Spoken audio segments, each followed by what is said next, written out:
Assalamu alaikum. This is Aruj Muzaffar from the Department of English, University of Southern Punjab. And into our previous lecture, we were discussing the impacts and role of creative nonfiction onto our understanding and reading. Today's lecture is about the analysis of the same poem that we were going through, which was uh, based on to its summary and understanding. So today we are going to understand the characters, themes, symbolism, and literary techniques that are there in Tobias Wolff's the This Boy's Life. This which is a creative non-fiction analysis of this work, which stands as one of the most important memoir in contemporary American literature, not simply because of the rawness of its subject matter, but because of its refined literary craftsmanship, psychological insight, and sophisticated use of techniques associated with this genre of creative nonfiction.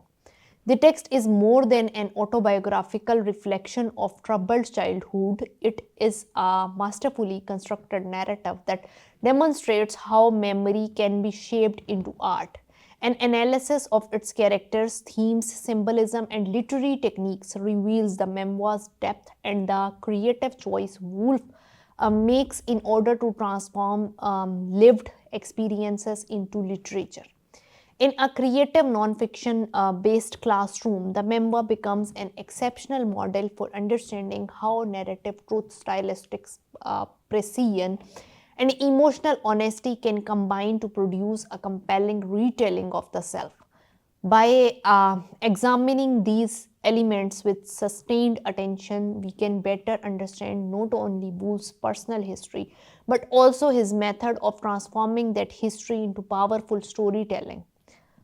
At the center of this boy's life is Tobias Wolff, known throughout the memoir as Toby, whose evolution from a vulnerable, insecure boy into a self aware, self invented adolescent forms the narrative arc of the text.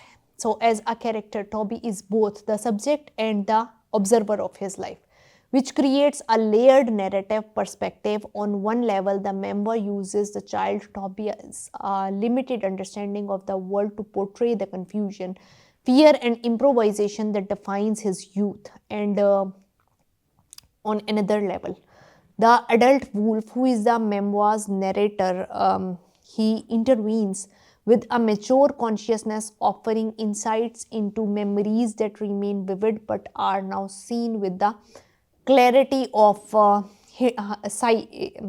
visual sight. Instead of portraying himself as a victim or a hero, Wolf presents a deeply flawed child, one who lies, the one who steals, the one who fights, and who fantasizes in order to escape the emotional and economic instability of his youth. This complex characterization aligns with the conventions of creative nonfiction, in which the writer must depict the self honestly, resisting the temptation to idealize or justify past actions. The character of Toby becomes both mirror and mask, revealing how Woolf grappled with identity long before he became a celebrated writer. Toby's mother, Rosemary, emerges as one of the most compelling figures in the narrative. She is characterized by her tenderness, vulnerability, resilience, and a kind of restless hope that drives many of the memoir's events. As single mother navigating financial instability and abusive men, she is both the emotional anchor and the catalyst for much of today's instability. Her decision to move across the country in pursuit of a better life symbolizes the broader American belief in reinvention. Yet, this hope is continually undermined by her entanglement with men who mistreat her. Rosemary's inability to free herself from destructive relationships, particularly her marriage to Dwight, reveals the societal pressure, gender expectations, and economic limitations imposed on women during 1950s. So, in creative nonfiction terms, she represents a multidimensional figure who is neither idealized nor contemned. Woolf writes her with affection and frustration, acknowledging both her sacrifices and her flaws. Her role in the memoir enriches the emotional landscape of the narrative and highlights the interdependence between mother and son, each struggling to escape their circumstances.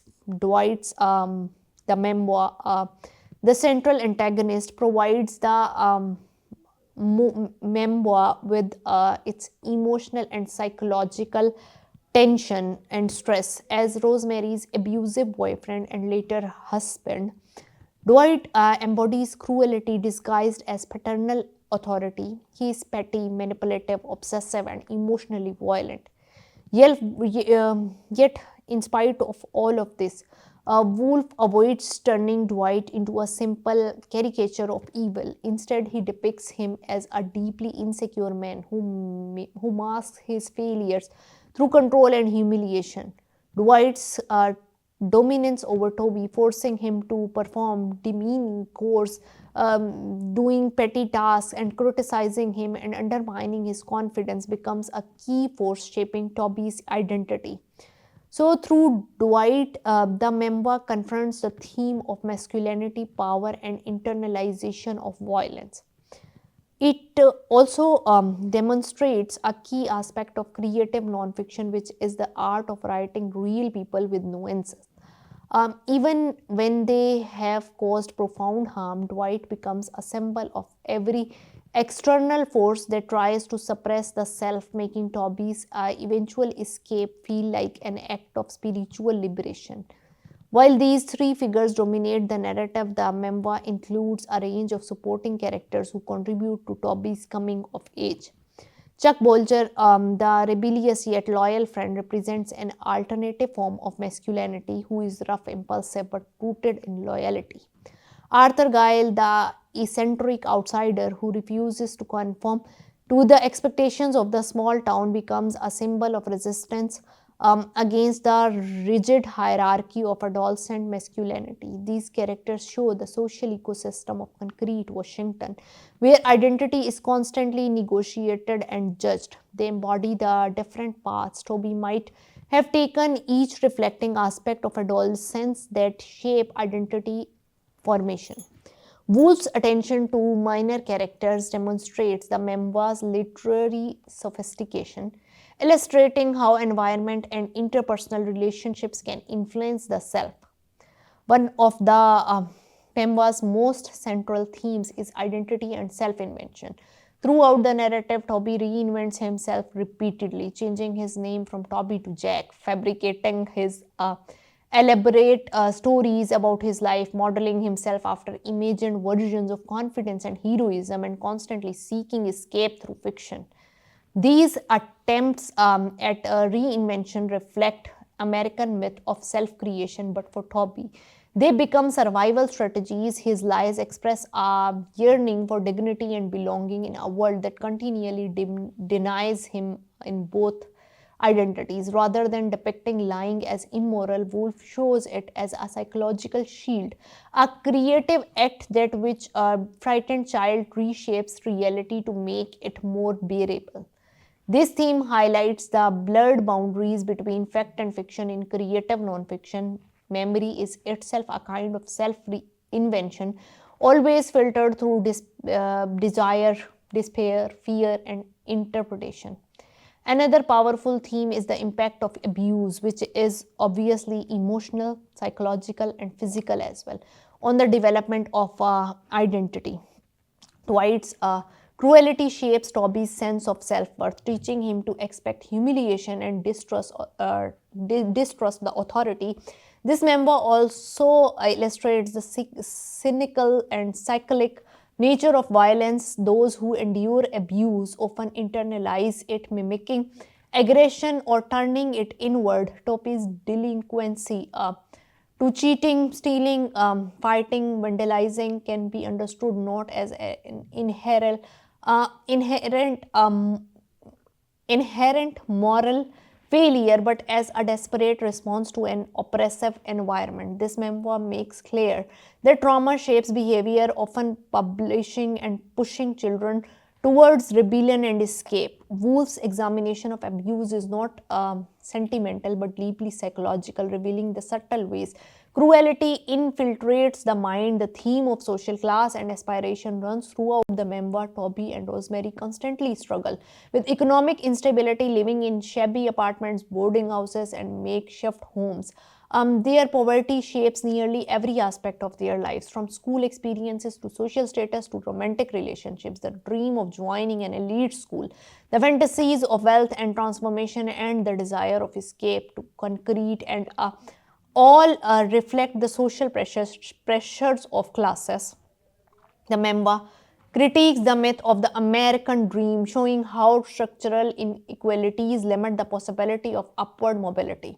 Yet it also illustrates the role of aspiration as a motivating force. Toby's eventual escape to a prep school achieved through forged recommendations and embellished applications reveals both allure and illusion of meritocracy. So these themes and these psychological impacts are those realities that are related to the um, core concepts of creative nonfiction, which can only be understood when they are judged with this standard. The town of concrete basically serves as a symbolic landscape. Its name alone suggests rigidity, stagnation, and something which is not going to get movable. So all these expectations are rigid. The bleakness of concrete contrasts sharply with Toby's internal fantasies of escape, and the psychological impact of that little boy, and um, how the he looks at the society, what are his expectations out of it, what are his duties as a child, and how his innocence is making him a tool of exploitation and manipulation by the other characters. These are the things that make this memoir a really significant part of literature, and only the critical insight and creative thinking can be applied to understand it with the lens of creative nonfiction. I hope you have understood it. Thank you so much.